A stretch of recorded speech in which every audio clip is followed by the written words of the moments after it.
So, you know, we kept staying out there, and people liked the shows, and I was, they didn't drop me, so I was going to get to make another record. And, but I knew that without country radio, my days were numbered if I didn't find some other way to consistently get to an audience and let them know that we had new music and that we were going to come out and play. But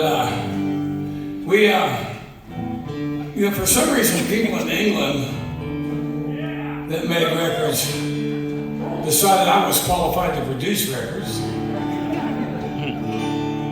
And I was over there doing that. And I heard that MCA, my label, was starting a new subsidiary, actually reactivating an old subsidiary from the 70s called Uni. And Neil Diamond had been on Uni and a bunch of other big acts, and they shut it down. And they were starting it up again, and a guy from England called David Simone was going to run it. And I knew a little bit about him. And then I heard there was a cocktail party to announce that they were launching that label. And Jimmy Bowen had a boss, his name was Irving Azoff, and he liked me for some reason, I knew that. And so I cornered Irving at a cocktail party, and I said, Irving, I want to be moved to Uni. And he looked at me like he knew it was going to happen all the time. And he said, Uni is not for country. Uni is for hip hop and rock and roll. I said, okay, I'll make a rock record. I had no fucking idea how I was going to do that. But I knew that 182 miles west of where my house in Tennessee is, almost exactly in Memphis, there's a studio called Ardent Recording. And I had friends over there, and there had been at least one Led Zeppelin record made there, 3 ZZ Top albums, by that time Big Star albums, and it was, my band was pretty good at that point, and we headed west and tried to figure out how to make another kind of record.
Copperhead Road.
down here in the way.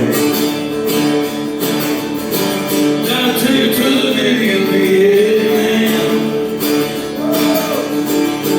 I come home with a brand new plan.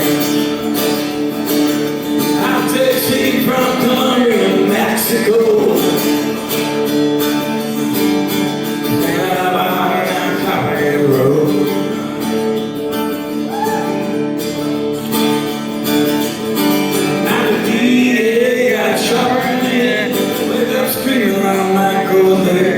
Another thing or two for John London, and stay away from Copperhead Road.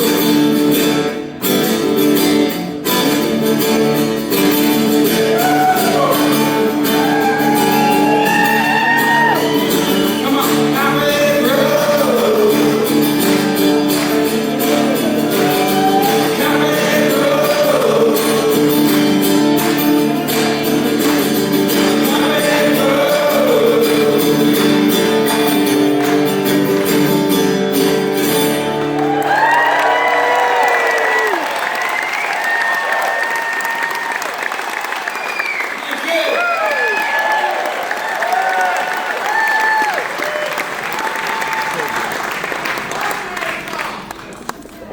So that record did pretty good.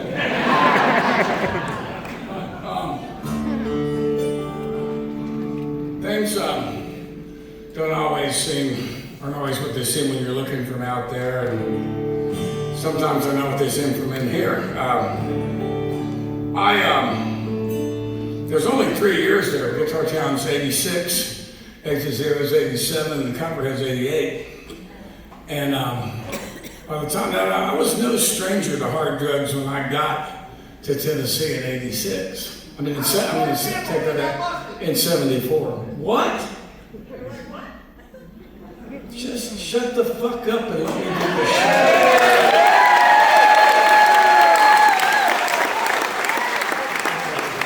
That's just bad manners, man.